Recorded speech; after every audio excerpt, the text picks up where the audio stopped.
start. So good evening, everybody, and welcome again to Meet the Suppliers. Tonight we have Aaron from Scarlet Hearts, Hi. Jenny from Bridal Hair by Jenny, and Joey from Joey Loveday Catering. Now it's changed, isn't it? Lovejoy. Lovejoy. I get Loveday a few times, so yeah, Lovejoy. So guys, welcome. So tell us, what have you been up to during this madness, this lockdown? Have you learned anything new? Well, I'll go first then. I opened a restaurant in lockdown. Wow. Yeah, because obviously catering wise, no one's running events, so a restaurant. Is that brave and crazy and everything all rolled into one, right? Yeah, everyone thinks it's crazy, but it all sort of just fell into place. It sort of like worked out for us because where we were before, the situation was a bit precarious there. So we were looking for somewhere to move to anyway. Mm-hmm. And this place come up, and actually it's been a really positive move for us because with catering, people were looking, and like yourself, was like 18, 12 months in advance. So those events just move, but the restaurant, at least you can sort of affect stuff straight away. Generate income straight away, so it's been really good for us. So yeah. And where's that based, Joey? Just in between Kelvin and Coggeshall. Okay. Oh, my friend lives there. I'll let her know. Yeah. Send me a link. link. Give us a plug. What's the name of the restaurant? It's the George at Kelvedon. Nice. Yeah. It is very nice. I've had a luxury of a tour. Is that near the Angel? So the Angels, as you come into Kelvedon, yeah, you go all the way down the high street, turn left towards a train station. And then I'm not very good with mileage, but it's pretty much in between Coggeshall and Kelvedon on that road. So on that wiggly road, I know exactly. I go that way to go and see my friends in Coggeshall. Yeah, you literally go one way, then you come back the other way, and you think, I've just seen that bit of land. What about yourself, Aaron? Have you, other than injuries, have you been up to? No, well, it's obviously, you know, we've not done anything work-wise in the wedding industry, but. We've had the chance to sort of remodel and rethink about things that we're doing. My wife and I, obviously Scarlet Heart is run by myself and my wife.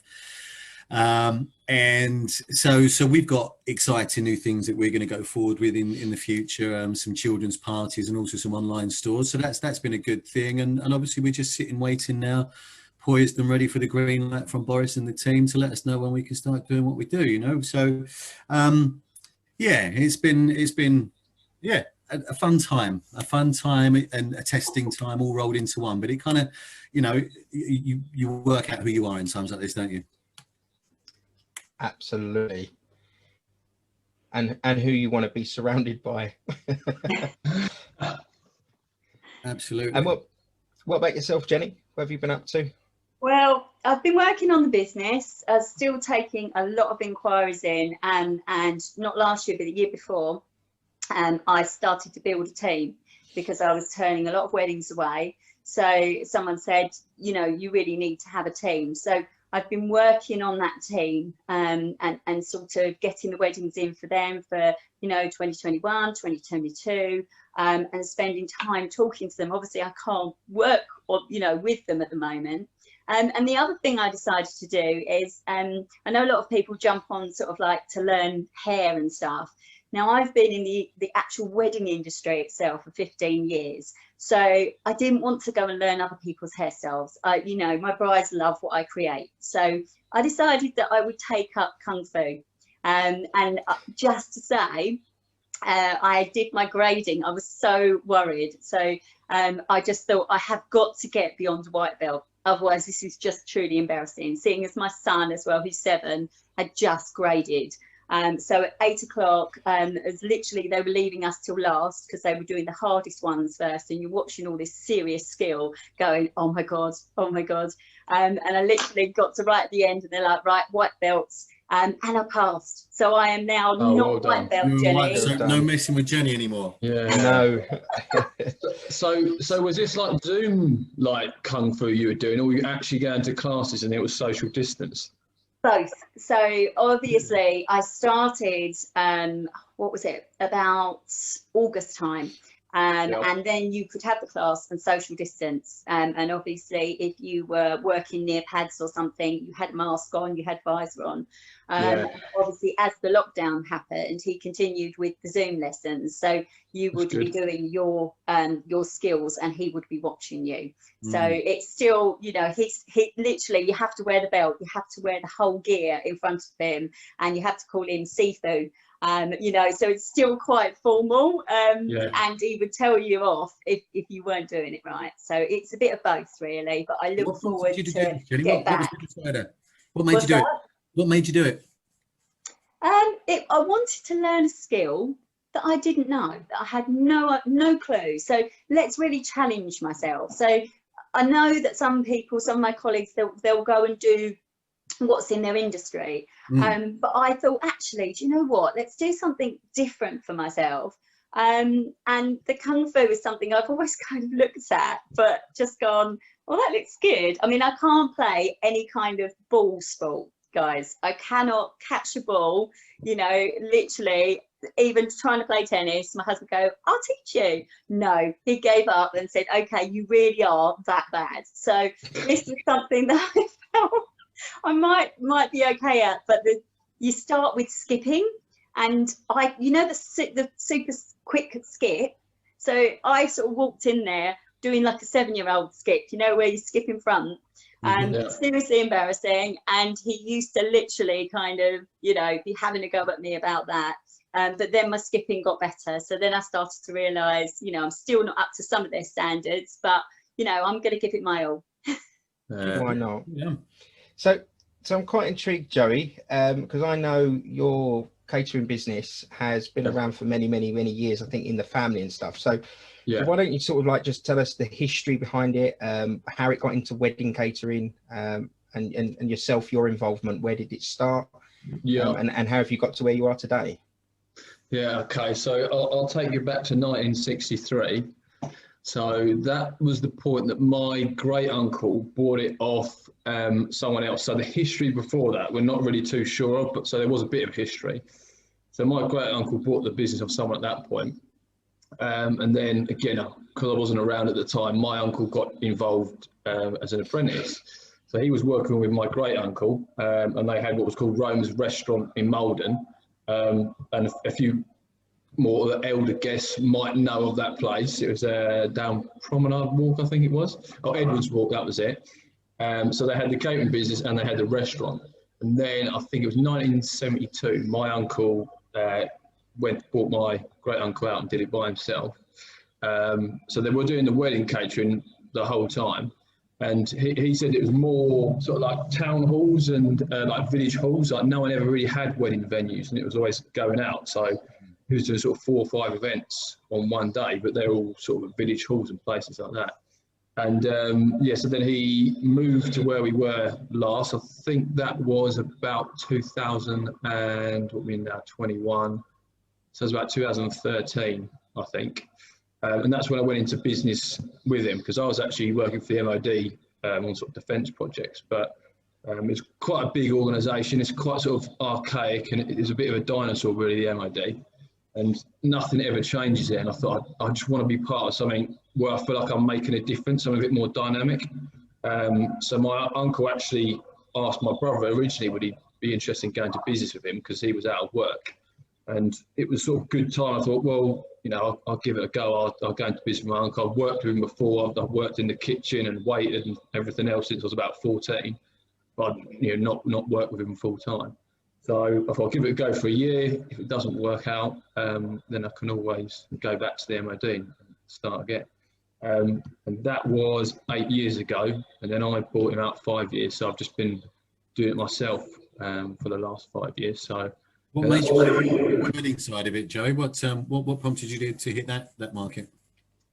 The wedding side, it's just it's so great in the fact, I'm not just saying this for the cameras, that with the MOD it was, you know, fulfilling, but you don't get people after you've delivered a project come and like give you a hug and a kiss and tell you how amazing it is. And I know that's probably to do with the drink half the time, but it is nice. You get like such great feedback, and it's such an amazing day for people that the feedback you get is really fantastic. So that's sort of what I like about doing it. So that's pretty cool. So Aaron, what about yourself? So where did Scarlet Heart start, and what was you doing? Sort of what made you get into weddings? What was you doing before that? Scarlet Heart, for those that don't know me, my background is I'm a singer.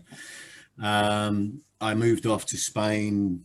Gosh, I've been home 8 years. I was there 11 years. So about 19 years ago, I moved off to Spain to sing full time. And whilst I was out there, I started work within the wedding industry doing, well, there's lots of Irish parties that come across and have their weddings over in Marbella, where I was based. So there was a friend of mine that was a DJ, and he started to tout himself as a full package as a singer. He couldn't sing for toffee. I think he learned how to sing "Mac the Knife," I think was his song. And he sold himself as a singer, DJ, and a compere. And I thought, look, that's interesting. That whole package, and obviously he was booking himself for the whole day. So I thought, well, look, you know, I can do this. So I invested in some DJ equipment. And I've got a monkey. I've been invaded by a monkey in the background there. Sorry. And I bought some equipment and did the same thing. So I packaged myself as a singer, DJ, and master of ceremonies, if you like. And when my wife and I moved home 8 years ago, as I say, that's what I came into the UK to do. That was my sole business. We did that for a couple of years, and it was only one particular year. Oh, sorry. My wife started to. She went on. She was online one day looking at vouchers, you know, and she found one for a cake making decorating course. So she took this, she paid for the voucher, and she went and she came home and she said, I absolutely loved it. And she started to make these cakes, and it snowballed from there. So we bought her, we thought, well, look, I have my package in the market, the singer, DJ, MC. How can we put together a package for Helia? So we bought a sweet cart and a chocolate fountain, and we decided we were going to put like a confectionery package for her together, doing the three things.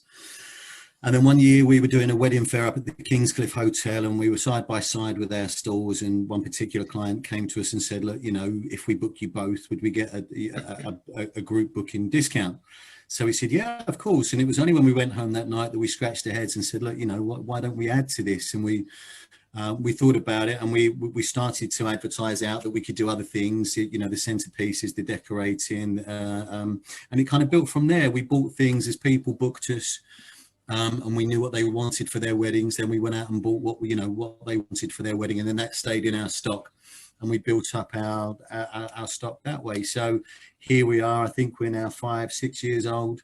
And we do very well. You know, we turn around about 100 sort of weddings a year, which is lovely.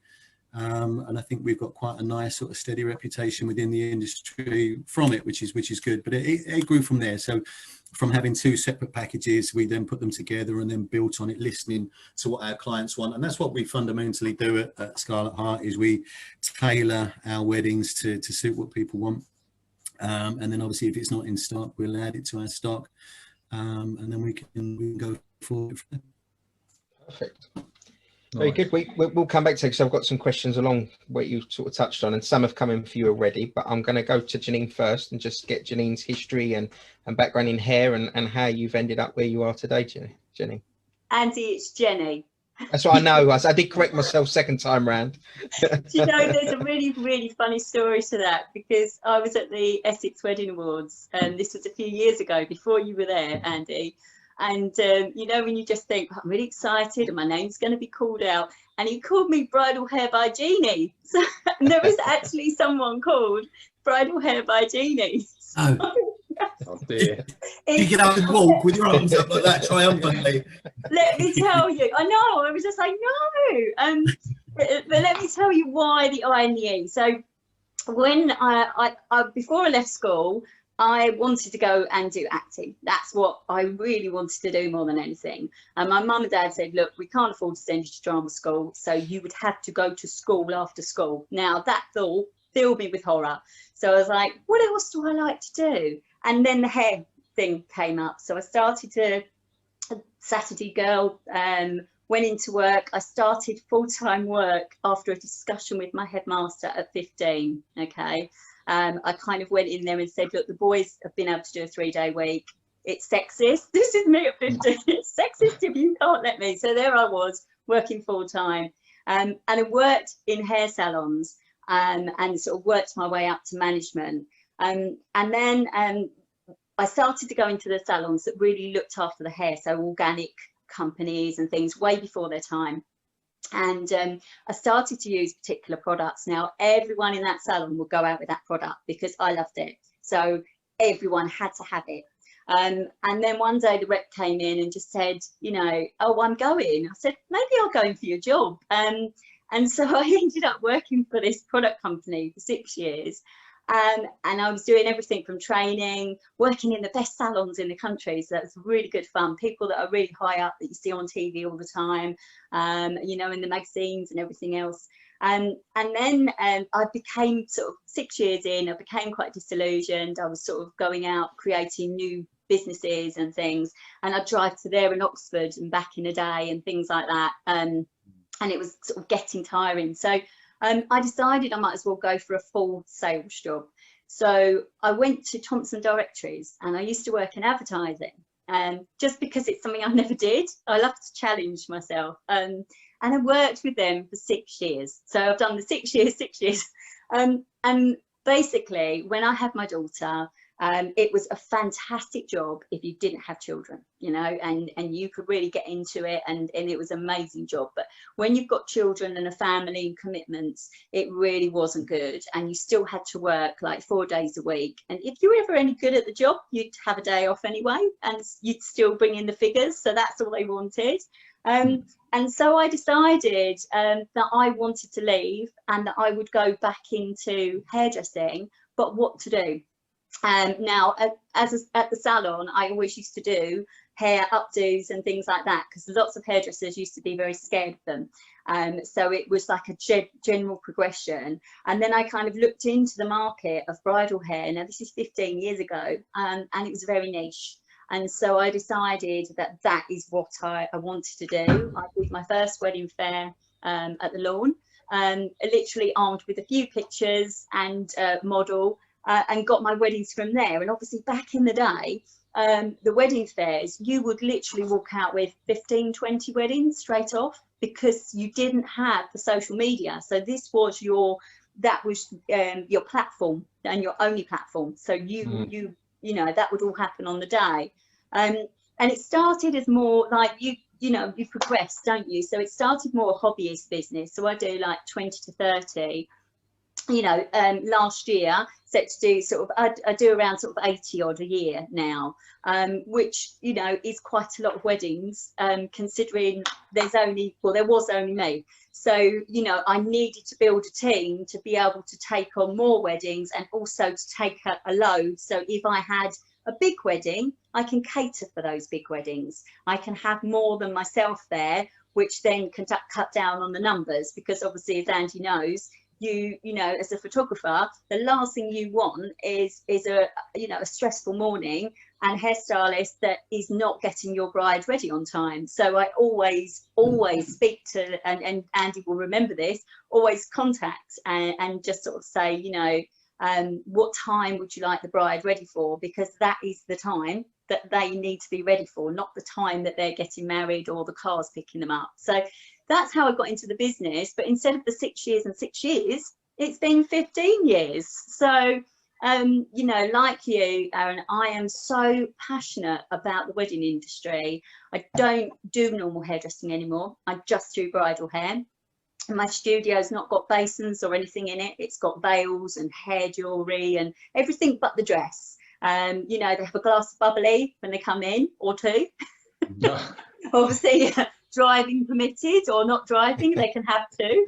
And I try and make it a really sort of creative and relaxed atmosphere, but that's all kind of progressed. So I've kind of progressed in the business, and it like you say, you kind of go into the business and you're just like, right, I've got to make a success of it. You know, if I'm going to go and do a business, and all of a sudden it's 15 years later. So, you know, I just, going back to what you said, the wedding industry is a family, and they all know each other and they take care of each other.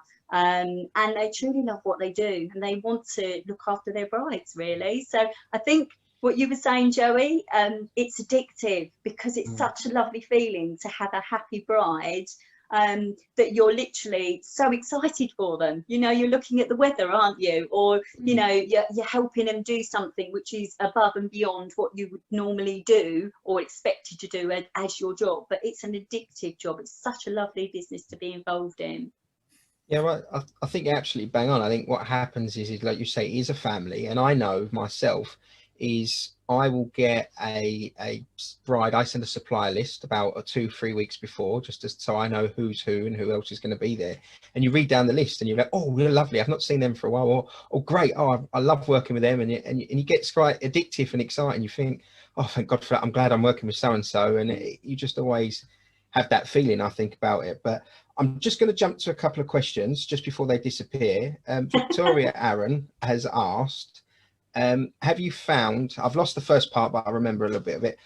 Have you found that couples now that may be downgrading or downsizing their numbers, are they still going for a full decorative setup, or are they reducing how much they put in? Yeah, it's tricky, isn't it? I think the thing that we've seen affected the most is the evening kind of decorations, because at the moment, as things were at the end before the complete shutdown again, the 30 people rule was proving quite difficult, in that obviously there was no party at the end of it all. So your dance floors, your photo booths, that kind of thing were all trimmed down. And then if so any big extravagant decorations, obviously like we do the big canopy trees and things like that, then they'd normally be the first to go. But I think people still want to put the tables together. They still want the tables to look good. They still want their colour scheme to come across, because the brides and the bridesmaids are all dressed in the colours that were planned for decades, or however long these girls have been planning their weddings. And that doesn't change. That's not going to change. So the chair covers, the sashes, the table centerpieces, that overall feeling in the room, the ambience in the room that girl's dreamt of for as long as she can remember, that's still evident, and that's still going to go ahead. The cake is going to be decorated and pretty much as it was. As I say, the evening things are the expenses that I think people have, obviously you have had to take out. And any really over the top extravagant things. Obviously the numbers are down. So, where you'd go from 10 tables, we're going down to about 3 tables now, which is, but that's just the way the mop flops, unfortunately. But overall, their ideas, they're still trying to get across the wedding that they've dreamt of for so long. Yeah, good answer. And Joey, we've been asked, what is the most popular selected starter, main and dessert? See, straight onto the Friday night and people are straight onto the food. Yeah, I know. So the most popular starter, main and dessert. So main is always chicken, because at big events, it's like the safe one to go for. So in our dish, it's the lemon and thyme chicken, again, because that is a nice, safe, easy dish, and it's accessible for a lot of people. Starter-wise, starter's actually really hard, because that's probably got a real mix in there, because you've got, soups, croquettes, you've got your salads, you've got your pâtés, you've got your platters. So if I had to pick one, I think I'd really struggle, but I'd probably say our top ones are definitely like the soups. A lot of people go for those. Probably pâté is another one. And I'd say the croquettes as well. So they're like top 3. I couldn't pick one and say, what's the most popular one. Dessert wise, I would probably say brownie or cheesecake, again, are the popular ones. So yeah, I'd say probably those 2. Well, if you wasn't hungry before, you probably all are now. I made sure I ate my dinner before, so I didn't get hungry talking about food. So Julia has put in, it's just disappeared, but it said that it's 4 months today that the 3 of us will do her wedding. And she's asked, what's the best wedding that we've all ever been to or all ever covered? What together? No, essentially just the best. Just What's your best individually. your individually. Sorry, you were going first. I just had to be sure what we were answering on there. So would you say me go first? Yeah, go for it. Best one I ever went to. I'm not going to say any names just because I don't want like anyone else to get jealous. But very wise. yeah, exactly. The best one I went to was in someone's back garden. We did a marquee, and it was the father of the bride and obviously mother of the bride, their house. And he always wanted her to get married in his marquee. And I felt like I was actually part of the family. Like they got me involved in everything, and even on the day. And that's when I was saying he came up and gave me a hug and a kiss at the end. He said, "Oh, it was amazing. It was one of the best weddings I've ever been to. It was great." And that's why it was good for me, because I just felt like it was just such like a fun wedding to be at, and you just felt like you were part of the party without sort of being there, getting drunk and dancing like an idiot. What about yourself, Jenny? I do have, obviously I love all the weddings that I do. I tend to do a lot more barn weddings or outside weddings just because of the type of styles that I do. But my favourite one that I would have actually kind of liked to have been part of, if that makes sense. So, you know, when you drive away and you go, oh, I really want to go. Now, I love outdoor teepees, you know, like the proper teepees. And there's a particular venue that obviously you can go and stay. I'm not I don't know if I'm allowed to say the name or anything, but you can go and stay there in the yurts. You get married in a festival style teepee. You get ready at location at the lake house. I think I know what you mean. It's full on festival. And I drove past, and the girls were so much fun, and we always have a good time. I mean, you know, I've worked with you, Andy, it's in the mornings as well, so you know it's always great fun. And it was, the lake house was incredible. I was just sort of sitting there going, I love this. When can I come here? What excuse can I make to go there? And then driving past from the edge, I could kind of see in the distance they got married by the lake. It was outdoors wedding, you know, they had all the sort of rustic big called up hay banes as well, and then obviously they sent me the images afterwards, and they had like a festival kind of feel to it in the evening, and it was just incredible. I do love laid back weddings. That's what I would probably kind of categorize. For me, I don't think I could pick a particular favourite. For me, you know, there's so many different things that my company, myself, are involved in during the day, that there's different things that stick out for different reasons. You know, there's been weddings where the decor has just been lovely. I'm not necessarily talking about ones that we've done, but you know, we've been at walked into other venues that have just been decorated amazingly, and I can only imagine how that felt for the bride to walk into that and experience that, you know, to see that and see her dreams sort of come alive. And then of course, you know, with the evening as well, when you're singing and doing your thing, you know, there's been dinners where I'm doing the MCing, and you just get a lovely audience that's on your side, and everything you say they laugh at and respond to positively, so I couldn't pinpoint just one, but there's certainly lots and lots of different parts of different days that I'll always remember. Do you know what I mean? Just from being so special, or the way they were put together.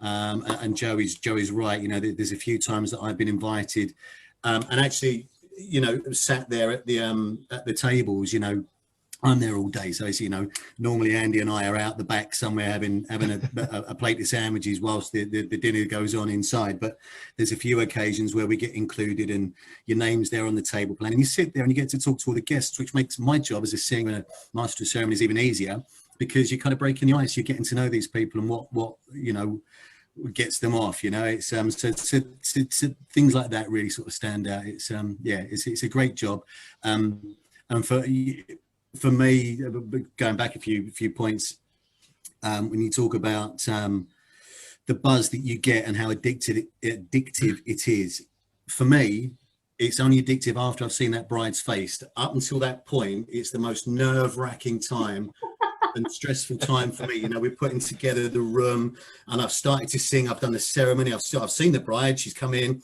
and then you do the drinks reception. It's only when I see the bride walk into the main reception area that we, you know, and see that look on her face, when I can sort of breathe a sigh of relief and know that I can relax and enjoy the rest of my day. So yeah, up until that point, it's as stressful as anything. It really is. It's hard, but once you've seen it, it's beautiful. I love that feeling when you know that you've got the bride and groom and they're happy with everything that you've done. That is an amazing feeling. See, it's quite funny because that makes me quite envious, because for that feeling I have to wait 2 to 4 weeks after. It's quite. Yeah. What I would say is what happens a lot is, because the way I work is so relaxed and chilled, and as you've seen, all of you I think you've seen, which I just have a laugh with people, and I just get and when they see them, the best reaction is when they go, "Oh, I didn't realise we was going to get pictures like that, because we was just having fun." Like they presume that to get these posy or the what look posy, you have to be posed, and they don't get it by just having a little bit of a laugh. But going back to the question, mine is massively split between two, and one sticks out. One is the same venue you mentioned, Jenny, and it was a circus wedding, and it was just so unique and crazy that I will never forget it. When you say circus wedding, what exactly do you mean? There was like elephants and stuff, or no, not quite in that sense. So it was like Greatest Showman, a sense themed. The whole TP was full of toys. It had Lego for the Lego. There was no kids other than the bride and groom's children, so it was all Lego. Right. I have a video. I've got a trailer. What I'll do is I'll message the bride and ask if it's okay. I'm sure she'll be fine, and I'll pop it into the group if she agrees, and everyone will be able to see it. It's so out there.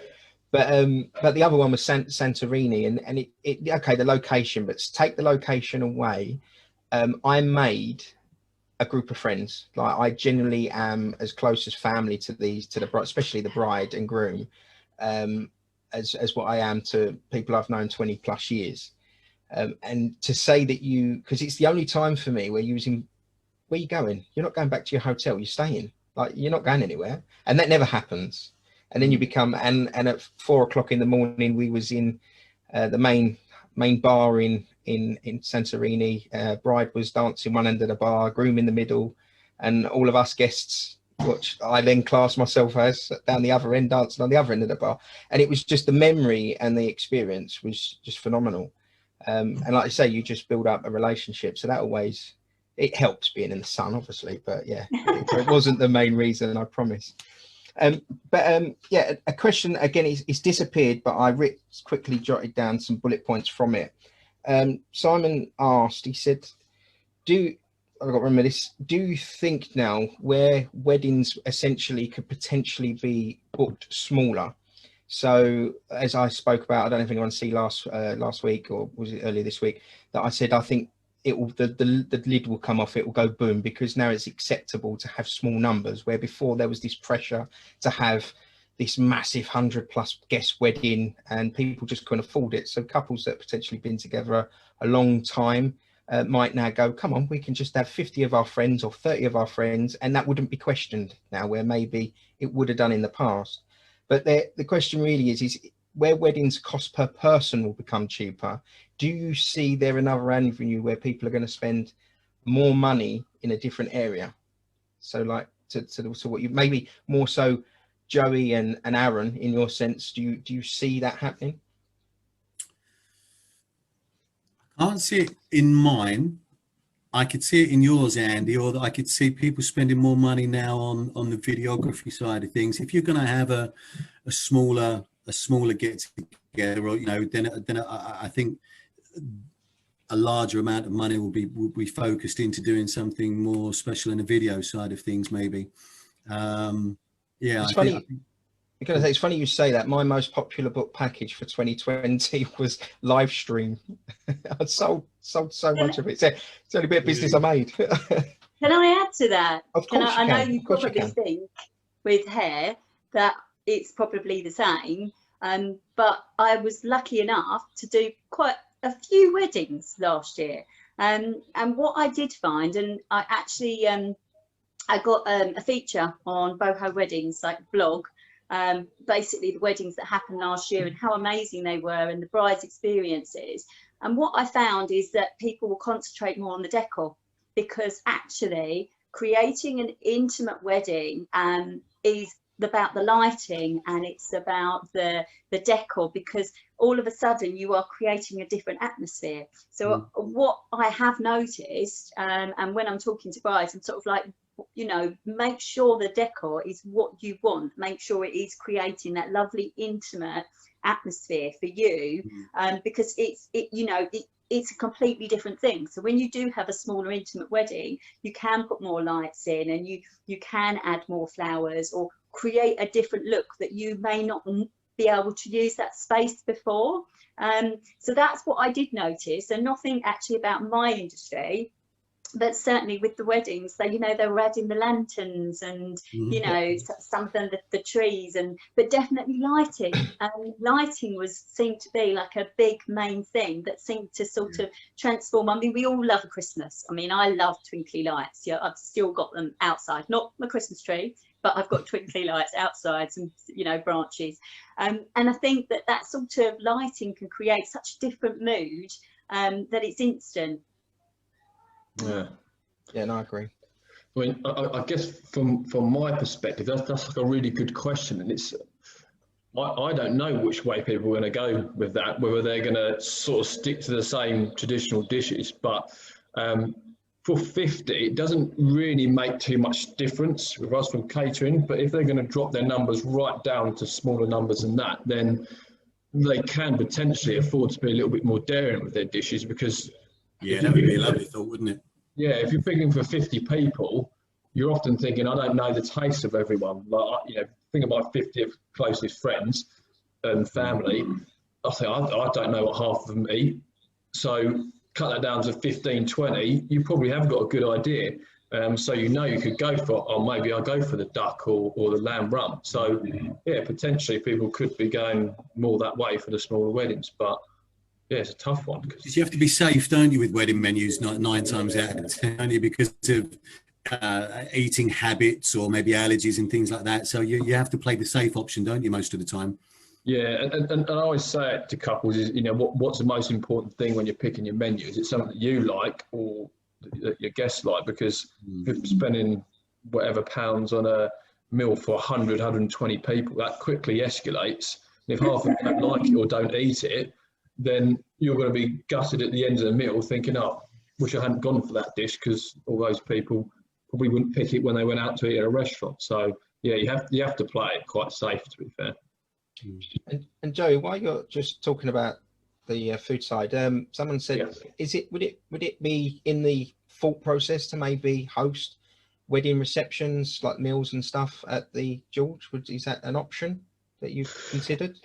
Yeah, so because it's got the two areas and it's split in half, we've got like the two different rooms. We actually did a wedding for, I think it was 12 people in between two of the lockdowns. I think it was October time. So yeah, it definitely lends itself towards that. So yeah, it is a nice venue, you could do it. But bigger wise, the whole venue, it's not something I've really sort of thought about at the moment. But I think it lends itself to the smaller ones quite well, actually. Yeah, and you got big green out there for the marquee when you get bigger. Yeah, exactly. Yeah, I'm quite excited about that because like I told some sort of festivals, not like music festivals, but like drink and wine, gin, food festivals out there. So I can't wait to just I'm hoping obviously things will be a bit more normal and we can start doing things like that, because that was my vision when I first took it on, was using that space a bit more. Perfect. And Jenny, just whizzing straight over to you on something completely different. Someone's asked, how do you deal with either brides or bridesmaid, whoever, with shorter hair? What's the best way? Is there things you add? What's the best options for you? So the first thing I would do is I like to jump on a Zoom chat or a WhatsApp, so we can really chat. So when someone's thinking about booking me, I always say, right, let's book a chat. And you can talk to me about the wedding, what you want. So some people with short hair just basically want a hairstyle to enhance that look. They still want to look like themselves, but they want a really lovely version of that look. But if a bride is basically looking at a dream style that's kind of looks like an updo, I use bespoke real hair clip-in extensions that never ever look like they've been put in the hair, and I can create a soft updo, you know, without it actually looking. Obviously, for anyone who knows the bride and knows the hair is normally shorter, but the actual look, if you looked at it, you wouldn't know that they are clip-in hair extensions. And you know, I always kind of say I like my brides to look natural, and to look the best version of themselves. And that doesn't mean they can't have coloured hair or anything like that. It just means not that supersized, big extensions, you know, crispy hair. I like the hair to have the movement and the natural, which is I think why I do a lot of sort of the barn weddings and the outdoorsy, because the sort of styles lend themselves to that. So has that answered their question, or would they like to know any more? What's her name? I can't see. It's just something I remembered. Sorry. It goes, no, I see them and I try to remember them. But just ask it. This is from my point of view. But do you ask the bride more about like what kind of makeup they're having? Has that got a big impact on what you do and when you discuss about what type of hair would match that? So what the first thing I do, I think it's really important, because when you jump on Zoom or WhatsApp, you want to, you know, we are next to them. So it's not like we've done their cake and, you know, they just have to look at the cake and then we go away. We're with them in that morning. So they've got to feel really comfortable with me, and they've got to trust me. So it's often chatting to them is just like you said, to see how, you know, if she feels comfortable with me. And then I'll ask her aspects about the wedding. You know, when I say sort of dreamy looks, sometimes they're more sort of understated elegance as well. But they're just not too polished. They don't want to look too OTT. They just want to look in that sort of quite like they've scooped it up and very natural. So I think you know, that's the sort of thing I ask them to send me all their Pinterest, all their ideas, you know, even speaking to them, I'll ask them obviously who their wedding photographer is, who their, you know, suppliers, because straight away I will know what kind of feel they are going for. But obviously the hair and makeup, often, you know, if you're going for heavy glam makeup, for instance, that's not really going to work with like a natural hairstyle. So I tend to work with a lot of the makeup artists that are sort of, it's called soft glam or natural, and that's the sort of the realm. So if I'm talking to someone and I feel that I might not necessarily be the right person for them, then I will actually sort of say, you know, this is the sort of stuff I do, but if you really like the bigger styles, then you know, this is, and I'll send them details for someone who is going to work for them better and love those sort of styles, because I think it's really important with your suppliers. One, you've got to trust them. You've got to feel comfortable with them, you know, and the style and the look has to all, and I'm going to say it sounds super corny, so I'm going to hide, but marry together. The whole thing has to kind of tie together and work. I know, sorry, it's always one, isn't there? But yeah, it has to kind of work together, and you know, like you were saying, going back to the suppliers, you see the same suppliers often because you're all within that same kind of style. I work with Aaron quite a lot, but we don't see each other because I'm normally walking out the door and he's walking in going, oh, hi, how are you? Whereas obviously, Andy, I work with you because you're there in the morning and I'm there in the morning. So I think, you know, going back to that's what I would kind of say. But I think for me, you know, jumping on WhatsApp, hopefully, because phone calls can sometimes be a bit uncomfortable, can't they? You end up talking at the same time, especially me, and things like that. Whereas if you're on Zoom, you can kind of chat to them. It's the closest thing at the moment for face-to-face, and I always love face-to-face consultations rather than sort of chatting over the phone. So I think that way they know if you're right. You know, and I always say, you know, if you're not looking at a supplier and loving their images, then they're probably not the right ones for you. Yeah, no, I think you've covered that perfectly. Jenny, can I ask a quick bloke's question? Yeah. What's the sort of average time for a woman to get ready for a wedding in the morning? Because I'd have absolutely no idea. What, 3 hours, 4 hours, or? It all depends on how many bridesmaids. So Andy will know this. I'll contact the photographer and say, look, Andy, what time do you want them ready? So what time, are they going to be getting? We go backwards, getting in the dress. Giving in little gifts or sitting down having a chill with the champagne and whatever, because we want to create a relaxed atmosphere, even if there is obviously the time constraint. It's all about giving them that lovely experience in the morning. But generally, if I was working on timings, it would be an hour to an hour and 20 just for the bride, and then you're looking at 30 to 40 minutes per bridesmaid or mum. So if you're trying to question your wife of how long to get ready, is that? That's why I thought Joey was going with that. That's why I thought. Is that 1 hour 20 minutes for just hair? Yes, yes. That's how long I spend on mine, so I'm not. The thing is, you could complete the style in 20 minutes, but that style has to last all day, probably getting maybe a little bit of rain.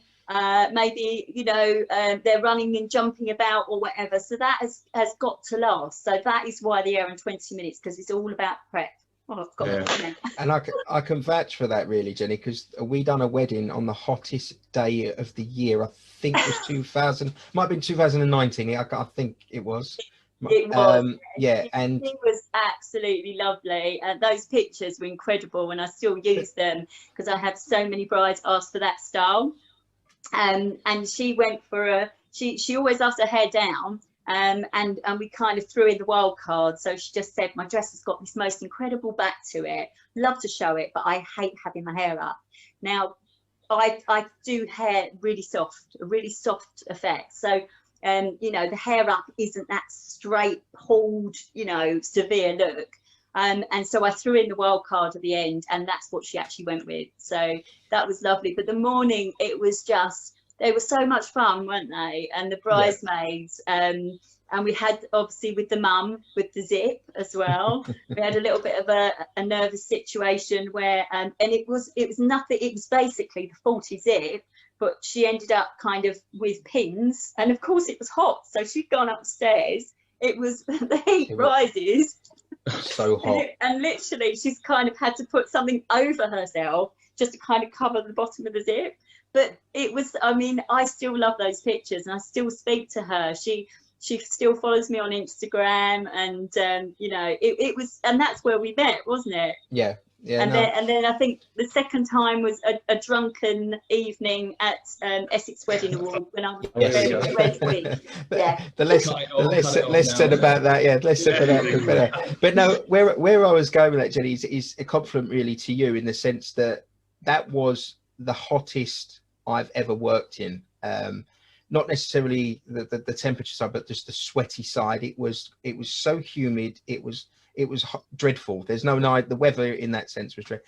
And I left there at about 20 past 10 at night, and her hair was still in place and hadn't moved, was immaculate. So that's a commend to yourself in that sense. You put a very big grin on my face. That's what I love to hear.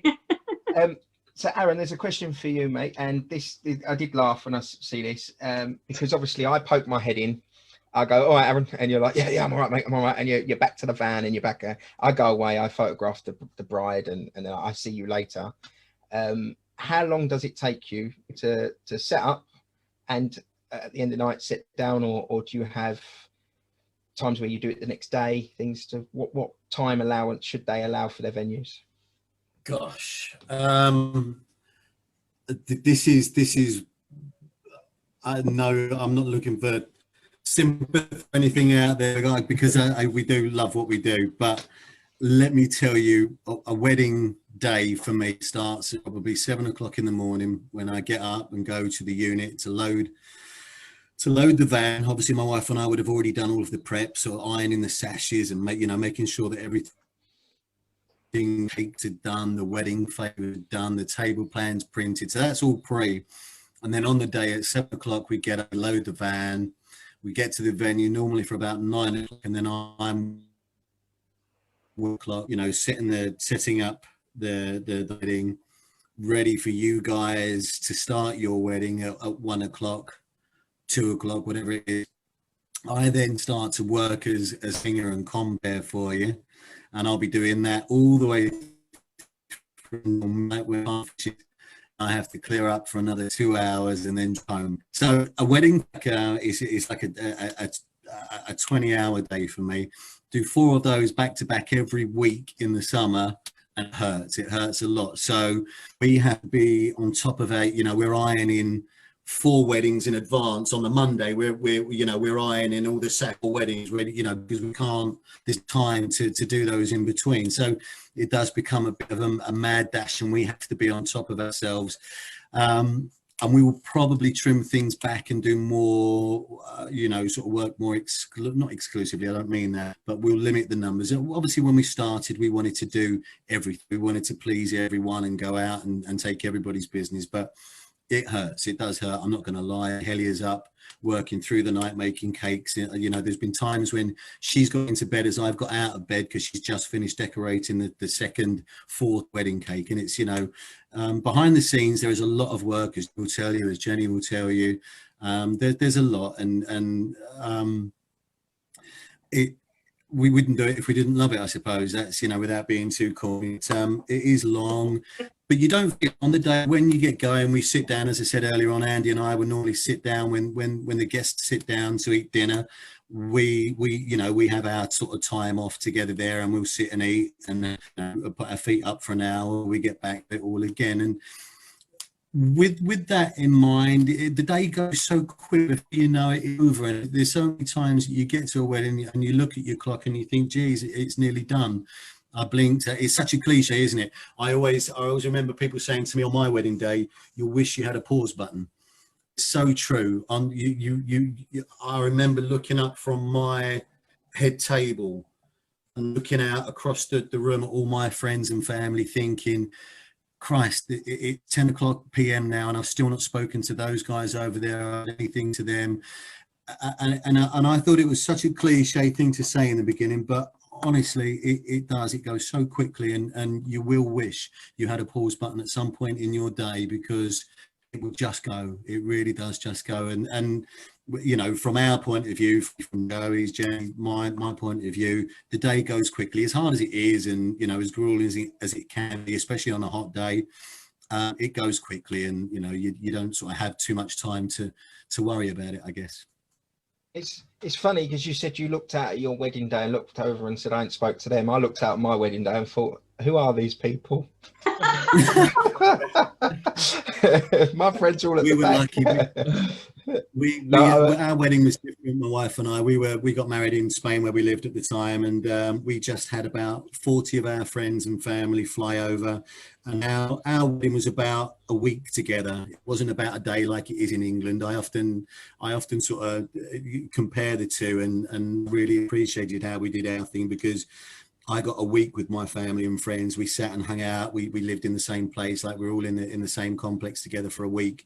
And the wedding day itself was just 1-7, where we were all together hanging out. And it was really lovely that in that respect. Yeah. So we knew everybody, and really, really liked. So to go back to what you were saying about small weddings, I think you will appreciate that more, won't you? Like, as opposed to you, Andy, looking out, wonder the hell these people now.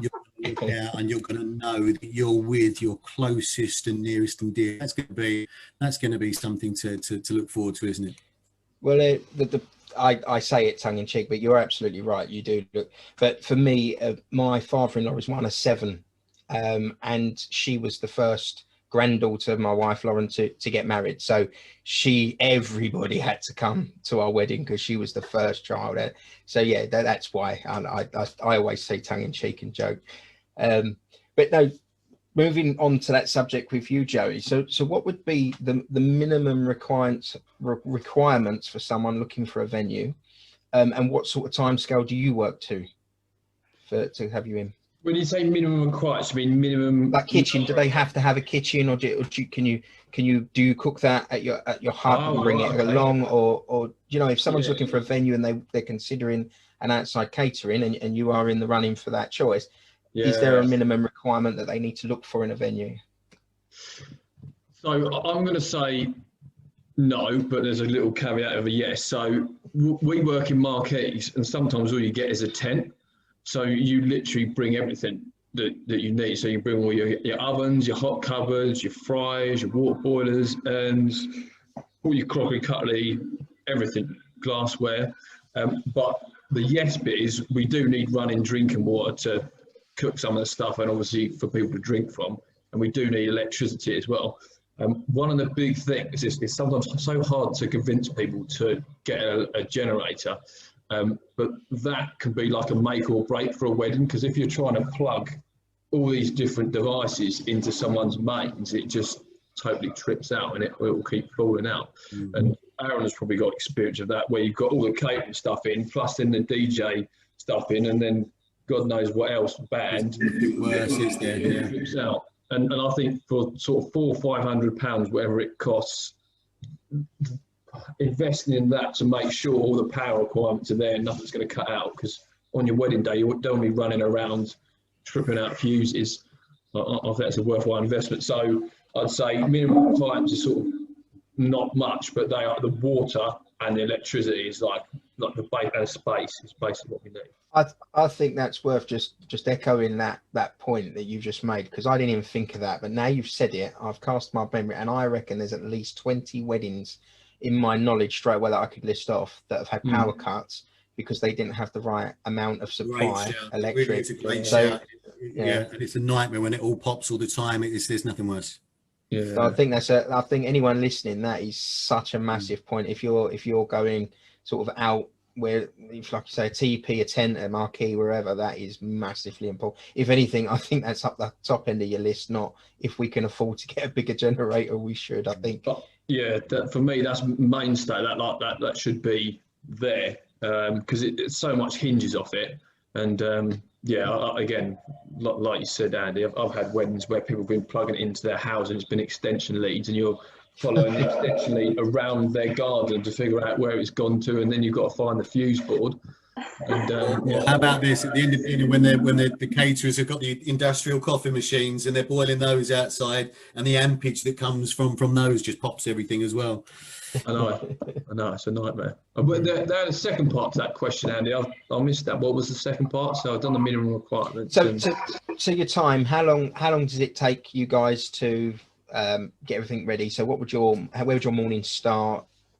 So well, we start quite far in advance. So from the point that they finalise, I'll try and cut this down, it's about 6 weeks before. So from that point, we start doing all our planning. So we've got to book all our staff, like waiting staff, all our chefs. We've got to make sure we've got all the equipment in stock, because we might have to hire it in if we've got a particularly busy weekend. And then we usually get coming up to the week, we'd get everything ordered in, so all the food, get that all organised, sorted, make sure it's all in stock. And then we've got to get all the equipment sorted as well. So that'll be loading it onto the van, going through the checklist, making sure it's there, getting that delivered, getting that set up, which is normally the day before. And then the prep of the food will happen the day before, excuse me. And then on the day, again, it depends what sort of wedding it is. So if it's a marquee wedding, a lot of it is you've got to get there early and maybe set up the bar, get all the glassware set up, set all the tables, get the linen down, get the food there and start prepping stuff. So we try and do as much prep in our kitchen as possible, because that way it's a bit more controlled, and it's our kitchen and it's what we're used to. But we'd never do any of the cooking there.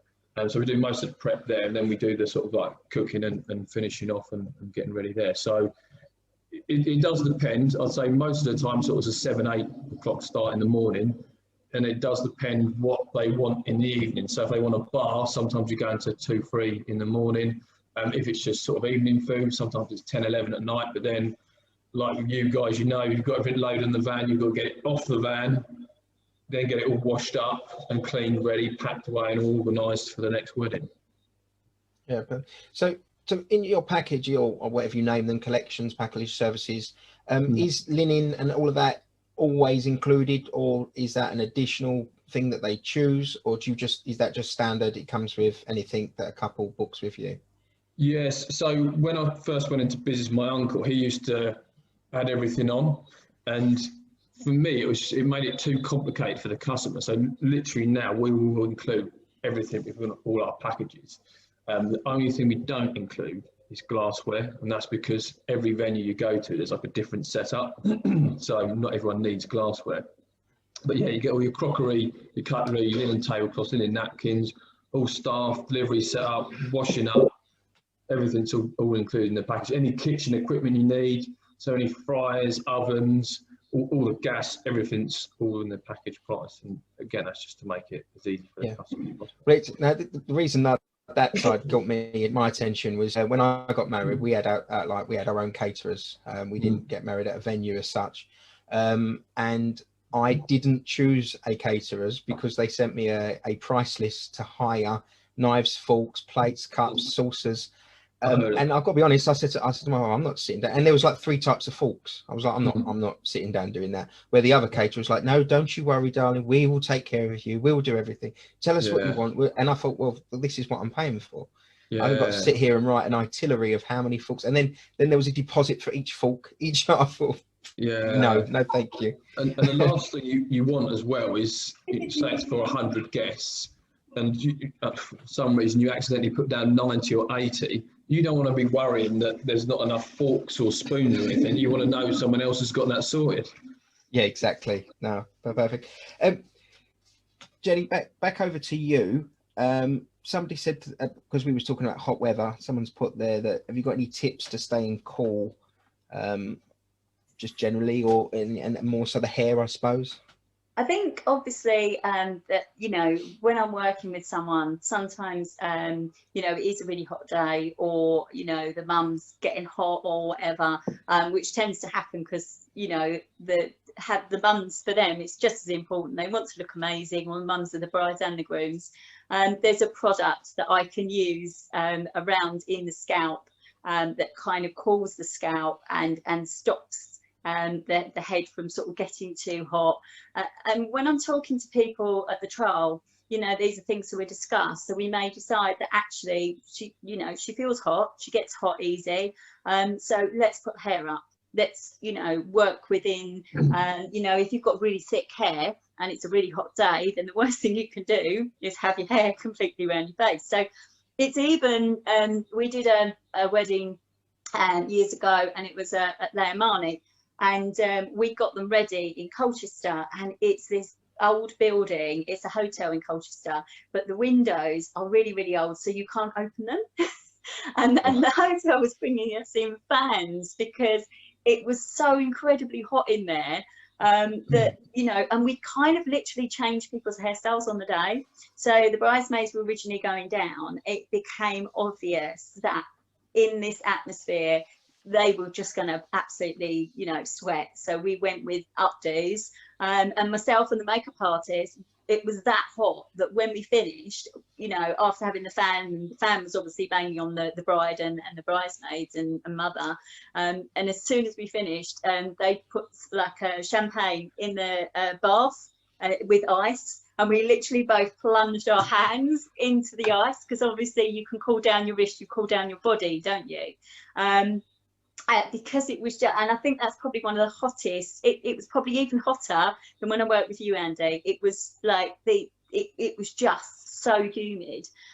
So I would say, obviously, keeping the hair a little bit off the face, using a special product that is going to obviously stop you from feeling hot.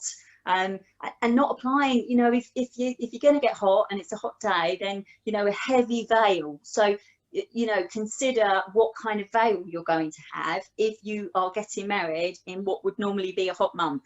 Because if you've got a 2-layer veil that's cathedral length and it's a hot day, you are going to feel every bit, or things like tiaras. Now, a lot of my brides will tend to have, you know, probably losing you guys, but you know, pins and vines rather than tiaras. But you've got a big tiara on your head and you've got a 2-tier veil. Oh my God. Plus the dress, you're going to be hot. So I think if you're choosing hot months, you need to kind of be aware of that. You know, maybe going for a lighter veil, or a smaller headdress, or a dress that is going to feel more open. all of those kind of things. Obviously having little mini fans to hand just to actually keep you cool. When myself and the makeup artist are working, we will tend to work near a window, especially the makeup artist, so we try and keep them cool. And if people are getting really, really hot, then I just say, you know, pop to the toilet, go and have a glass of water and come back to me, and I'll work with the next person, just because I don't want them to feel, you know, stressed out with it. So hopefully has that answered the question, Andy? Yeah, no, I'm very good. Very informative. Perfect. Yeah, no, it's funny. I was in the garden that wedding we discussed, because again, it's the hottest wedding I've ever done in the UK, and I found the hose pipe with the cold tap, and you saying about the wrists, and I was literally out there like it was ridiculous. But so that's a good tip. Aaron, I want to touch on Scarlet Hearts again, because you do so much that I genuinely think, unless someone picks up your brochure, they have no idea what range you cover under one sort of banner, if you like.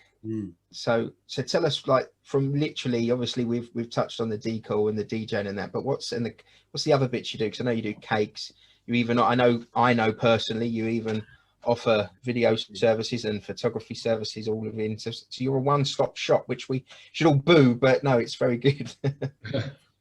Yeah, well, when we first got into the industry, we put a lot of noses out of joint. There were lots of suppliers, but at the end of the day, not everybody takes our full package, and we still are back to the thing that this is a family industry, and we all tend to get on with each other. There's enough work out there for everyone, and I think it was quite quickly obvious that we're not here to tread on people's toes. We put together our package to keep it nice and easy for the brides and grooms, and when they see, for example, our full package, and they realize the best thing for me, the biggest compliment for me, is when a bride says, blimey, that's going to take all the stress off of her. And I love it when they instantly see that, because that's why we put this together. I didn't do this to put my fingers up at so-and-so who's doing flowers, or them that's doing chairs, or that lady that's doing cakes. That's not why we did it. We did it because we wanted something that was nice and easy, one deposit that somebody pays, then only one balance. You know, they've not got to worry about color schemes not matching with 7 different suppliers that they've got involved in their day. So that's why we put together what we have, and currently, you know, our list reads along the lines of this. So your chair covers and sashes. Now, whether you just want normal sashes or ruffled hoods or the vertical drops, we do everything. We're a bespoke service. You know, we don't have 6 pictures that we ask you to choose from. We talk to you and ask you what you want for your day. So chair covers and sashes, you know, whatever you want. Table centerpieces. Now, we're not florists, we don't use fresh flowers, but what we do create, we create with silk flowers, and we can create pretty much anything that you can find a picture for within reason. So the table centerpieces, that's not just the centerpiece, that's the way it's presented. Table runners, tea lights, candles, everything to make that table pop and look special. So, you know, Joey was saying obviously earlier on about table linen. Obviously white linens and things like that we can do, but if somebody wants to upgrade to gold sequin tablecloths and things like that, we also have those kind of things. We do charger plates, top table curtains. You'll know from our brochure, Andy, if you've ever seen our website, all of our main pictures, Andy and Sam, guys that are part of our package, and I'm so grateful to have you two involved. All the pictures that you see of our main picture with the trees and the backdrop curtain, that's what we call the top table curtain, and that's all included. We can do wall and ceiling draping. We've got flower walls. We do the room up lighting, again, back to Jenny earlier on. We include a set of LED signs, so we've got anything from the 2-foot just married to the big 4-foot love and Mr. and Mrs. We can do initials and numbers. We provide the dance floor. As we said earlier on, my wife makes the most amazing wedding cakes and wedding favors, which are all included. Again, that's, you know, you can either look at Helia's previous work or show us the pictures that you're looking at online, and we, you know, Helia will help you create exactly what you're looking for. Now, not only in look department, but also in the flavors. if we can find a recipe for it, we can make it. You know, it's as simple as that. So your imagination really limit to how things look.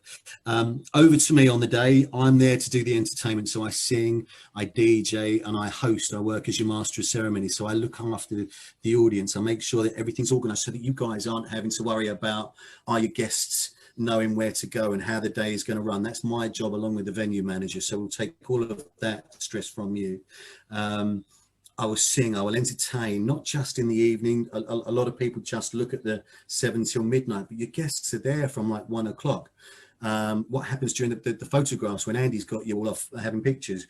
I'll sing for you. I'll keep those guests occupied that are still mulling around waiting for their turn in front of the camera. During dinner, we'll put together an entertainment program. As I said, the master of ceremonies, we'll do the speeches properly, make a fuss of everybody, make sure everything is done precise and clear.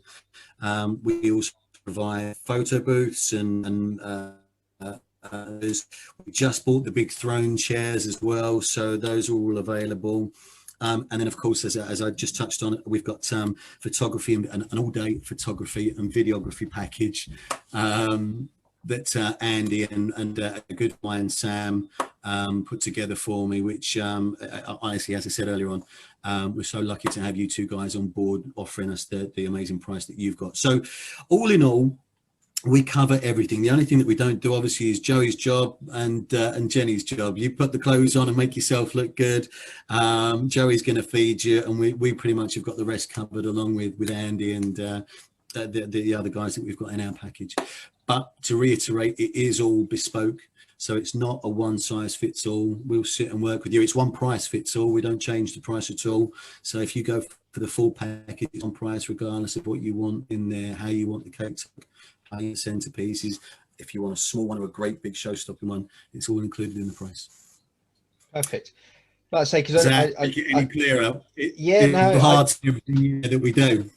I just generally, I've known you for a long while, and even I, until I picked up the brochure, I was like, oh, didn't know done that, didn't know. I think it's such a variety that I think it was worth sort of mentioning. And Joey, something very similar to yourself. Are you committed to the menus you do? Because someone's asked, do you ever do anything more relaxed? If a couple come to you and they said, we want a more chilled out vibe, lasagnas, pizzas or something, I know it will still be of a very high standard because I know you.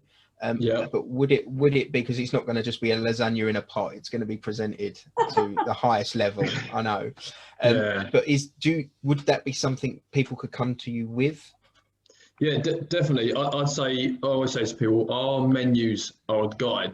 They're no means to say this is all we do. So it's what most people go for. It's the options what a lot of people like, but it doesn't mean that you have to go for that. So if people wanted to come to us with different ideas, then what I can do is help you shape it to how an event would run and how an event would work. And I can give you an idea on how many choices to go for, what things to go for based on the guest. But I always say to people, I'm just here to guide you and advise you. I'm not going to tell you what to have. Like, it's your wedding, you have what you want. But yeah, we're sort of very flexible in that sense. Whatever someone wants, we will try and make it work, and I'll just guide and advise them on that. But most people are really good, and they take our advice, and you get something that they want, but that's suited to sort of a wedding or larger numbers. So yeah, it's not a sort of closed list. Our menu it's open. Perfect. And Jenny, yourself, is there any tips or products out there that you would recommend to a bride that can do her part in helping her hair be even more amazing with your delicate hands that she can prep for? Okay, I think you've been looking at my Instagram. So basically, sometimes I think that a lot of hairstylists out there, they put on their Instagram feed and it will all be pretty hair, just hairstyles. And just for me, I want to show the fun that my bride had, so I'll often put the pictures of the wedding or a picture of a shoot, and because I used to work for a hair care brand, I really know my stuff when it comes to the ingredients in products and how to get the best out of them. So every now and again I will test drive something and I will give my true opinion. Now I've just started using the Olaplex range, and I've only used 3 of the products so far, but for the hair being in lockdown, and not getting the attention and TLC that it needs at the moment, and probably like a lot of people out there. And normally to prep your hair, if you've got even just sort of fine hair, particularly if it's coloured, and lots of people have some form of colour in their hair now, I think it's a fantastic range. I am so impressed with it. It's there to strengthen the hair and nourish. I'm talking girly stuff here, but it really just changed the texture of the hair, the strength of the hair, and will really give you a good preparation. Because one of my brides actually contacted me, and she's not been very well, so she messaged me and just said, I know that you'll be able to tell me what to use. And I sort of said, right, go on my Instagram, and then I talked through the product and how much I loved it. I think that is a fantastic product to try. It's normally a salon-based product. You can try and buy it either through your salon, your hairdresser, or you can try and buy it in the suppliers, but they don't always let you. Or if you're still having trouble, then message me and I will help you get it, because the product is amazing. You'll be so thrilled with, using it. It is a proper game changer when it comes to conditioning hair. So yeah. But if you want to have a look, there's basically shampoo, conditioner and treatment with 3 sort of pictures, just kind of rather than bog standard hair pictures. You'll be able to see them on my Instagram feed, but it tells you a little bit more about the product, how to use it, because it's often about the ingredients and how to use it right, if you use too much or if you use too little. So all the tips are actually there, and if they want to go and have a look, and failing that, people can always message me.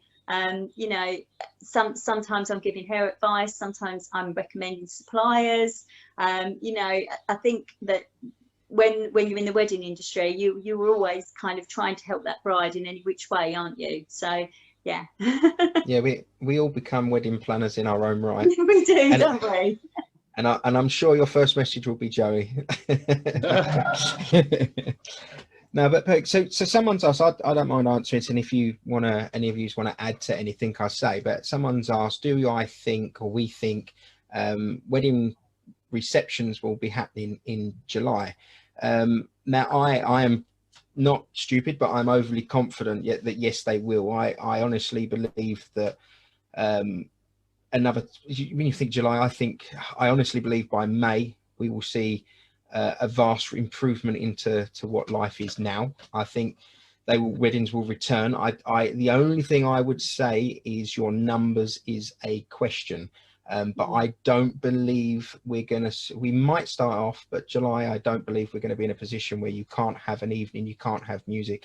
I think you might still be restricted to how many people, but I definitely believe that you will have a party, you will have entertainment, and you will be dancing. I genuinely believe that. So I don't know what you guys think. I had obviously in the summer, we had the situation where people were outside. Obviously the situation when you're inside is making the whole thing worse. We're waiting for everyone, which they're doing a fantastic job of all the vaccinations. Last year, either with the ceremonies, because first of all it's receptions and then it's ceremonies afterwards. I think, realistically, what they're trying to do, and they're hoping to put this in plan mid-February, is they're giving us a roadmap. So they're basically, what they did when they were looking at venues originally, is they kind of gave a standard bog number. So you could be a small pub, you could be a massive, mansion, and you were all getting the same amount of numbers. So what they're actually looking at is someone to go around and assess the venues. To see actually realistically how many people they can have safely in a venue, because if you've ever been into the restaurants and how squashed you've been in the past, you will see that it's a safety thing, and they're actually having a look at numbers. So they're obviously not going to be trying to do the small numbers. They're going to try and go in on something respectable. But I personally think, this is my personal opinion, but when I was talking to a bride today, I think 50 plus, I think is anyone sort of looking at 150, 200, I'd say, okay, guys, you may need to look at different numbers, because it could happen, but you don't want to be expecting that, and it doesn't. But I think if people look at realistic figures, and I think, you know, in the summer, 50 plus, I think is a realistic figure. And they're also, you know, they did a survey on Guides for Brides, and they said how important the after party was. So they're getting everything together. Brides are happy to look at mass testing and things like that to make the whole of the wedding happen, because they were saying obviously the whole DJ, the music, the singing, the dancing, the evening side for them is just as important. So the government have now had the pressure of now having to look at this. They've actually got a team, and they have to come up with a roadmap for us. So I personally am happily confident, and talking to my brides that are even getting married, like you said, Andy, end of May, onwards in June, and into July, and onwards. So personally, my personal opinion is I do really think they will be happening, and I think a reasonable number. Yeah. Well, in my mind, I've got June. I just think, looking at the numbers, how many people we're vaccinated at the moment, and they're trying to ramp that up more and more. I think they've got to get to about 70% to get that herd immunity out of the 70 million. I think we're on about 5 million at the moment. And it's only going to get quicker and quicker. We're a year on, we're understanding it more. And even like you say about the mass testing before events, okay, there might be an expense to it, but I think people do want to try and get back to some normality. So I think June time we'll be looking at sort of bringing the weddings back. I think, the numbers of 150, 200, numbers like that, I would be very wary. I wouldn't put money on it, but I'm confident that June date as well, for the reason you guys have said. I don't know if you want to add anything, Aaron, to that. I don't have an opinion on it, really. I think the problem is the uncertainty has obviously been sort of, you know, so evident, hasn't it, in the last year. Like you say, Joey, things are getting so much better. The vaccine is here. I think the key for me at the moment is to just stay optimistic. There is no certainty. There is no telling what's going to happen. Let's just be optimistic and know that everybody is doing exactly all that they can do to make sure that your wedding goes ahead in the safest way. Joey, myself, Andy, the venue, the government, we're all in this together, and we're all going to get you through it somehow. Excellent, absolutely. So, Aaron, there was on a lighter note, because I didn't want to ignore the question.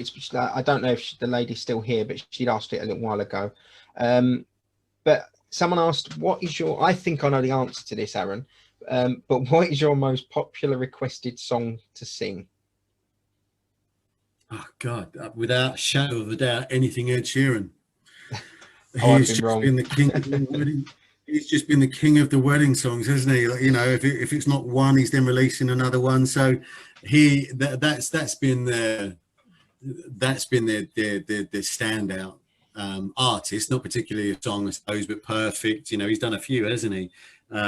Thinking Out Loud. I think, you know, there's several of his that you could list off, but. Yeah, he's the standout artist that I'm being asked to sing the most as a first dance, I suppose. The lovely one that I still love it, and I love it when anybody asks for it, is the father and daughter dance. Is always, or nearly always, I Loved Her First, My Heartland. That's a great one, and I still enjoy singing that. I'm not a huge fan of Ed Sheeran, so I kind of, a little piece of me when I asked to do Ed Sheeran, but I will always, my eyes will always light up when you ask for things like I Love the First for the father and daughter dance. What's been the biggest curveball thrown at you through the song, and you've had to just smile and go, yeah, no problem, and then go back and, because I don't know if I'm allowed to say this, but I've seen you practicing and think I haven't sung this for a while. So what do you do when a song flies at you? Thankfully, I've not had too many to sing that have been an absolute, sort of have made me sort of gasp inside. I've had to play during the ceremony. I've had to do the Star Wars Imperial Death March. As she you sing that? No, as she walked down the aisle, yeah. So I didn't sing it. Right. I had to play it. Sing it. My son loves that. He sings it, he hums it walking around the house. So I know exactly what you mean. Yeah, so we had that. The bride walked down the aisle to that, which made me giggle. I've had Match of the Day played as they walked down the aisle out, which I thought was quite poignant, actually. Match of the Day, that they're the couple, they're the match. Yeah, so I thought that was quite good, but that made everybody laugh. I've not been asked to sing anything to left field, nothing that's really made me uncomfortable. As you probably know, Andy, and anybody else who's listened to me, I've got quite an extensive repertoire, anything from classical. I'm classically trained, but that came sort of later in life. I started life as a rock and soul singer, and the pop kind of stuff went in along the way, and you pick up swing. And then, as I say, afterwards, I then sort of trained classically. So I added the theatre type operatic voice as well. So I can do lots of things, and thankfully that kind of puts me in a position where there aren't too many songs that really scare me. Cool. So I'm going to message Julia and make sure we get some rap number put in for our wedding. I'm sure Joey will help me pick one. Make sure you get that on film. That will. So why just I don't think there's any questions coming in as such. It's been quite quiet for a few minutes. So why don't we just go around and you can just tell people how they find you, how they get in contact, your socials, anything like that. So if you just want to share those. And also what I would say is when we've finished, if you pop back onto the live feed chat, someone has asked if we could all leave our web addresses. So just or contact details. So don't forget to pop them in. Yeah. But yeah, so tell people where they can get hold of you, Joey. So it's lovejoycateringevents.co.uk. So that's our website. We've got all our menus on there. Of course, we've got links to our socials, and when we can do them again, you can book free tastings as well. And then our socials are at Lovejoy Catering Events for Instagram, Facebook, or you can just drop us an email, info@lovejoycateringevents.co.uk. If I'd add that bit in. Aaron? Okay, I didn't know if Jenny was jumping in. Okay, our website is scarletheartweddings.com. You can also find us on Facebook and Instagram under Scarlet Heart Weddings. It's quite easy to find. You can email me at info@scarletheartweddings.com as well. That's all the platforms that we're currently on: Facebook, Insta, and obviously our website. Nice. And Jenny? So I hate saying it, it's kind of out there without actually having it beside me. So it's you can obviously contact me through my website, which is www.bridalhair by Jenny, not Jeannie, and it's an irony, .co.uk. Obviously, I'm Bridal Hair by Jenny with an irony. On Instagram and Facebook as well. You'll find my page. Also, guys, if you're kind of looking and you're going, oh, I'm not sure, I've looked at her pictures and yeah, I kind of like the look, but sometimes emails, by the time you ask them questions, I think especially in the beauty side, it's so much easier to just jump on WhatsApp and have a chat. So if you sort of have any questions for me, by all means, sort of contact me on Facebook or email. But we'll often find ourselves sort of having a quick chat on WhatsApp, because rather than going, what is that such and such, and then you send another email back, and then it goes back and forth, and you can actually be having that conversation much easier and get your answers quicker. So hopefully, I think that's everything. I would say Pinterest, but I've neglected my poor Pinterest, so I'm not going to be promoting that anytime soon. That's fine. And what I would say is to majority of the brides is Jenny is definitely worth a follow. Her stories are fantastic. Lots of helpful stuff there throughout the lockdown, and also you're heavily involved, obviously, with guides of brides and action groups with weddings. So yes, it's full of useful information. Even suppliers, give Jenny a follow with an IE. Give her a follow, and like you say, the information you get will be correct rather than gossip you read on forums on Facebook, which I know myself and Aaron, we stay firmly away from. So you won't really find us anywhere other than the Essex Chat and Advice group. That's for sure. Unfortunately, that also means I'd neglected the page and doing posts and things. I did, with everything being as doomy and gloomy as it was. That I've been off there, which has meant that we've not posted much, but we're still here. We're still going strong, and we're here to answer any questions. But just not active on Facebook so much at the moment. Perfect. But thank you, all three of you. Hopefully you enjoyed it. I know it's nice to catch up and see friendly faces. Thanks for organising, Andy. No problem at all. You. Really enjoyed it. Andy. I'll end the live shortly. So if you we'll stay on the Zoom, so don't rush off. But what we'd say is thank you everyone for joining us. We've had really good numbers this evening and lots of lovely questions. We'll be back on Tuesday at 7, and we have Occasions Cakes, Simone from Bespoke Proposals, I hope I got this right, Susie from Pouts Photo Booths, and Caroline, who I don't know the name of the company, but the violinist. So I haven't got that written down, so I apologise, Caroline. But an ad. Fitzpatrick, she's lovely, she's awesome. Yeah. No, like I say, so she'll be on, and an advert will go out probably tomorrow. Now it's a bit late, but so keep eyes peeled, and thank you. So I will end this live now. Cheers, bye. Thanks a lot. Stay safe.